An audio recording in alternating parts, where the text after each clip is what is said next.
આપ સર્વોને હેતપૂર્વક જય શ્રી સ્વામિનારાયણ। આજની સત્સંગ કથા વાર્તા નિજ મંદિર સાવરકુંડલા।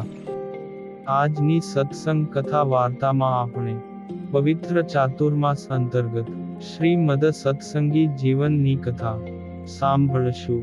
પ્રકરણ 3 અધ્યાય 33। 2 સુવ્રત મુનિ કહે કે, હે રાજન, શ્રી નારાયણ મુનિ વ્રત ભંગનું પ્રાયશ્ચિત આગળ વર્ણવતા કહે છે જે, હે ભક્તો, પ્રથમ વ્રત ગ્રહણ કર્યા પછી જે પુરુષ વ્રતનું આચરણ કરતો નથી, તે પુરુષ વિષય ભોગની અભિલાષાથી જીવતા જ ચાંડાલ છે, તેમજ મરીને કૂતરો થાય છે। ક્રોધથી, પ્રમાદથી તેમજ લોભથી વ્રત ભંગ થાય તો 3 દિવસ પર્યંત ભોજન ન કરવું, અથવા મસ્તક પરના કેશનું મુંડન કરાવવું। વ્રતના આરંભથી પૂર્વે જન્મ શૌચ કે મરણ શૌચ પ્રાપ્ત થાય તો નિત્ય કર્મ કરવું, પરંતુ તે સમયે દાન તેમજ વ્રતના અધિષ્ઠાતા દેવનું પૂજન ન કરવું, અને સૂતક પાળતા પુરુષે ઉપવાસ કરવો, નિયમોનું પાલન કરવું, તેમજ બ્રાહ્મણો પાસે વ્રતના અંગ દેવતાઓનું પૂજન કરાવવું। વ્રતનો પ્રારંભ થયા પછી જો સૂતક આવે તો વ્રત કરતા પુરુષે સ્નાન કરવું, તેમજ પરિવારે સહિત શ્રી કૃષ્ણ પરમાત્માનું પૂજન કરવું। સ્ત્રીઓએ રજોદર્શન થાય તો ઉપવાસ કરવો, તેમજ બ્રાહ્મણો પાસે પોતાના વ્રતમાં તત્પર બનીને દેવતાઓનું પૂજન કરાવવું। વ્રત ઉપવાસના દિવસે શ્રાદ્ધ કર્મ પ્રાપ્ત થાય તો પુરુષે પિતૃને નિવેદન કરેલું અન્ન સૂંઘીને આદરપૂર્વક વ્રત કરવું। વૈષ્ણવોએ એકાદશીના દિવસે પ્રાપ્ત થતું શ્રાદ્ધ વિશેષપણે કરીને દ્વાદશીના દિવસે કરવું, કારણ કે પિતૃઓ પણ વૈષ્ણવો છે। ગર્ભવતી સ્ત્રી, રોગ, સૂતિકા તેમજ આપતકાળમાં ફસાયેલી સ્ત્રીએ વ્રત અન્ય પાસે કરાવવું, પણ તેનો ત્યાગ ન કરવો।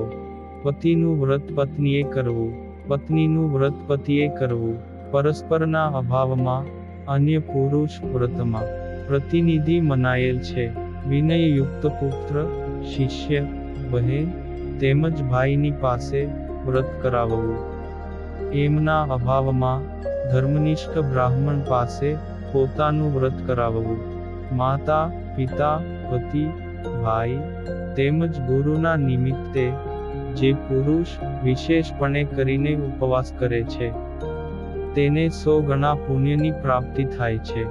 ઉપવાસ કરવામાં અસમર્થ પુરુષે એક સ્વધર્મનિષ્ઠ બ્રાહ્મણને જમાડવો, અથવા તે નિમિત્તે તેટલું દ્રવ્ય આપવું, અથવા તેનાથી અધિક ધન આપવું।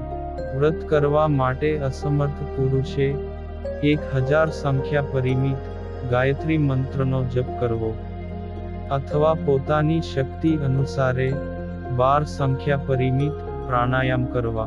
વ્રત કરનારા તેમજ વ્રતના પ્રતિનિધિભૂત પુરુષે વ્રતમાં શરીર સંબંધી નિયમોનું પ્રીતિપૂર્વક પાલન કરવું। નિયમના પાલન વગર વ્રતનું અનુષ્ઠાન કેવળ પરિશ્રમ રૂપ જ થાય છે।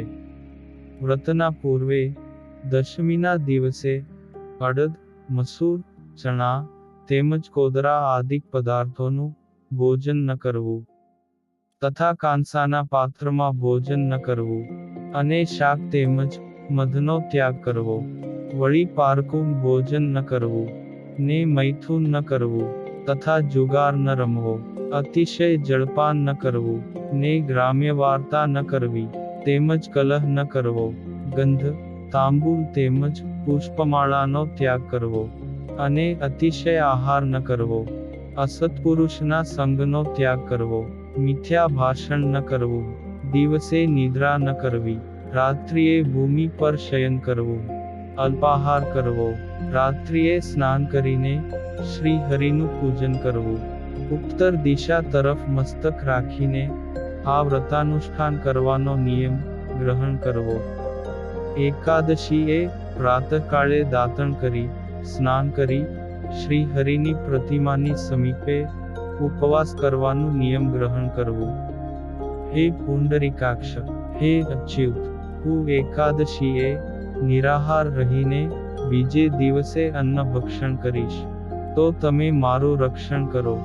ને વ્રત કરતા પુરુષે રાત્રિના અંતિમ પ્રહરમાં ઉઠવું, ને પોતાના મનમાં શ્રી હરિનું ધ્યાન કરવું, ને ભક્તજનોને પ્રણામ કરવા, ત્યારબાદ શૌચ વિધિ કરવા જવું.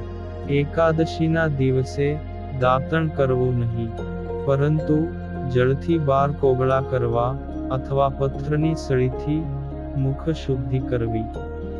જીતેન્દ્રિય વ્રત કરતા પુરુષે સ્નાન કરીને પોતાનું નિત્યકર્મ કરવું, તેમજ શક્તિ અનુસારે સમગ્ર ઉપહાર સામગ્રી ભેળી કરીને શ્રી કૃષ્ણ પરમાત્માનું પૂજન કરવું.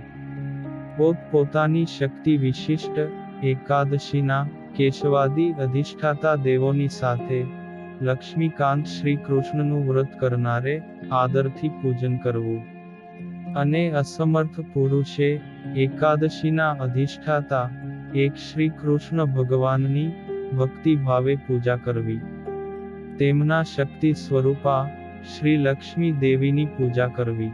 હવે ભગવાન શ્રી હરિ આખા વર્ષ દરમિયાન આવતી એકાદશીઓ વર્ણવતા કહે છે કે માગશર માસના શુક્લ પક્ષની મોક્ષદા નામે એકાદશી છે.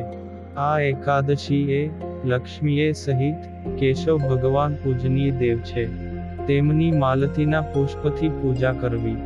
અર્ધ્ય દાનમાં શ્રીફળ અર્પણ કરવું. નૈવેદ્યમાં ઘીમાં તળેલા લાડુ અર્પવા. આ એકાદશીમાં 7 ધાન્યોના દાન મુખ્ય કહ્યા છે. અને હવે માગશર માસના કૃષ્ણ પક્ષની સફલા નામે એકાદશી છે, તે કહું છું. આ એકાદશીમાં સુનંદાએ સહિત સમર્થ શ્રી સંકર્ષણ ભગવાન પૂજનીય દેવ છે. કેસુડાના પુષ્પોથી તેમનું પૂજન કરવું, ને નૈવેદ્યમાં લક્કડશા લાડુ અર્પણ કરવા, તેમજ અર્ઘ્યમાં જાયફળ અર્પણ કરવું, અને તેમાં સુવર્ણનું દાન મુખ્ય દાન કહ્યું છે. હવે પોષ માસની શુક્લ પક્ષની સાનંદા નામે એકાદશી છે, તે કહું છું. જેમાં પદ્મા દેવીએ સહિત શ્રી નારાયણ તેના પૂજનીય દેવ છે. તેમની ભક્તિભાવપૂર્વક ગુગળ વૃક્ષના પુષ્પથી પૂજા કરવી, ને અર્ઘ્ય દાનમાં દાડમનું ફળ અર્પણ કરવું, તેમજ નૈવેદ્યમાં ચૂરમાના લાડુ ધરાવવા, અને ઘીથી ભરેલા કાંસાના પાત્રનું દાન કરવું. હવે પોષ માસના કૃષ્ણ પક્ષની તિલદા નામે એકાદશી છે, તે કહું છું. તેમાં શ્રી પ્રિયા દેવીએ સહિત શ્રી વાસુદેવ ભગવાન પૂજનીય દેવ છે. તેની પુષ્પથી પૂજા કરવી, ને નૈવેદ્યમાં ઘેબર ધરાવવા, ને અર્ઘ્ય દાનમાં દ્રાક્ષાફળ અર્પણ કરવું, તેમજ વસ્ત્રનું દાન કરવું. હવે માઘ માસની શુક્લ પક્ષની જયા નામે એકાદશી છે, તે કહું છું. તેના નિત્યા દેવીએ સહિત માધવ ભગવાન પૂજનીય દેવ છે. તેની બોરસલીના પુષ્પોથી પૂજા કરવી, ને અર્ઘ્ય દાનમાં બીજોરું અર્પણ કરવું, તેમજ નૈવેદ્યમાં માંડા ધરાવવા, અને 32 શેર પરિમિત તલથી ભરેલા ત્રાંબાના પાત્રનું દાન કરવું.